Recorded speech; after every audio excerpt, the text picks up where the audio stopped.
ഒരു മോട്ടോറിൻ്റെ പ്രധാന ഭാഗങ്ങളാണ് സ്റ്റേറ്റർ, റോട്ടോർ അഥവാ ആർമേച്ചർ, കമ്മ്യൂട്ടേറ്റർ എന്നിവ. സ്റ്റേറ്റർ എന്നത് ഒരു സ്ഥിരകാന്തമോ വൈദ്യുതകാന്തമോ ആകാം. ആർമേച്ചറിനെ ചുറ്റിയായിരിക്കും സാധാരണ സ്റ്റേറ്റർ സ്ഥിതി ചെയ്യുന്നത്. എസിയുമായി ബന്ധിപ്പിക്കുന്ന വൈൻഡിങ്ങുകൾ ഉൾക്കൊള്ളുന്ന മോട്ടോറിൻ്റെ സ്ഥിരമായ ഭാഗത്തെയാണ് സ്റ്റേറ്റർ എന്ന് പറയുന്നത്. സ്റ്റേറ്റർ കോർ നിർമ്മിച്ചിരിക്കുന്നത് ലാമിനേറ്റഡ് ചെയ്ത ഷീറ്റ് കൊണ്ടാണ്.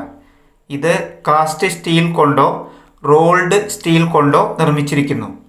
വൈദ്യുതകാന്തമാക്കുന്നതിനാണ് സ്റ്റേറ്റർ വൈൻഡിങ് ചെയ്യുന്നത്.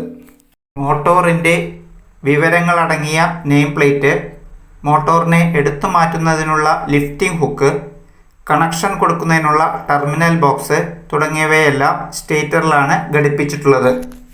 സ്റ്റേറ്ററിന് ഉള്ളിലായി കറങ്ങുന്ന ഭാഗത്തെയാണ് റോട്ടോർ എന്ന് പറയുന്നത്. ബെയറിങ്ങുകളിൽ ഉറപ്പിച്ചിരിക്കുന്ന ഒരു ഷാഫ്റ്റും ഇതിന് ഉണ്ടാകും. അഗ്രമൂടികൾ ഈ ബെയറിങ്ങും ഷാഫ്റ്റും താങ്ങി നിർത്തുന്നു. റോട്ടോർ കോറും നിർമ്മിച്ചിരിക്കുന്നത് ലാമിനേറ്റഡ് ഷീറ്റുകൾ കൊണ്ടാണ്. രണ്ട് തരത്തിലുള്ള റോട്ടോറുകളുണ്ട്: സ്ക്വറൽ ഗേജ് റോട്ടറും സ്ലിപ്പ് റിംഗ് റോട്ടറും. സ്ക്വറൽ ഗേജ് റോട്ടോറിലെ വൈൻഡിങ് കോപ്പറോ അലുമിനിയം ബാറുകളോ എൻഡ് റിങ്ങുകൾ വെച്ച് സോൾഡറിങ് നടത്തിയോ വെൽഡിംഗ് ചെയ്തോ കോറിൽ വയ്ക്കുന്നു. Wound rotor.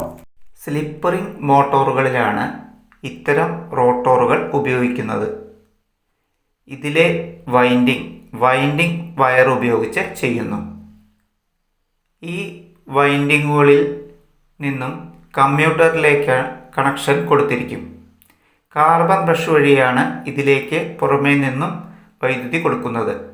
അതിനുള്ള ബ്രഷ് ഹോൾഡറും സ്റ്റേറ്ററിൽ ഘടിപ്പിച്ചിരിക്കും. കമ്മ്യൂട്ടേറ്റർ ഷാഫ്റ്റിൽ തന്നെയാണ് ഘടിപ്പിക്കുന്നത്.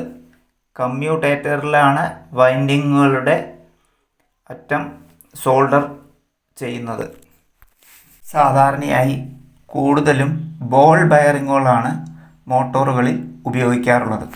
വീഡിയോ ഇഷ്ടപ്പെട്ടാൽ സബ്സ്ക്രൈബ് ചെയ്യൂ, ലൈക്ക് ചെയ്ത് ഷെയർ ചെയ്ത് കമൻറ്റ് ചെയ്യൂ.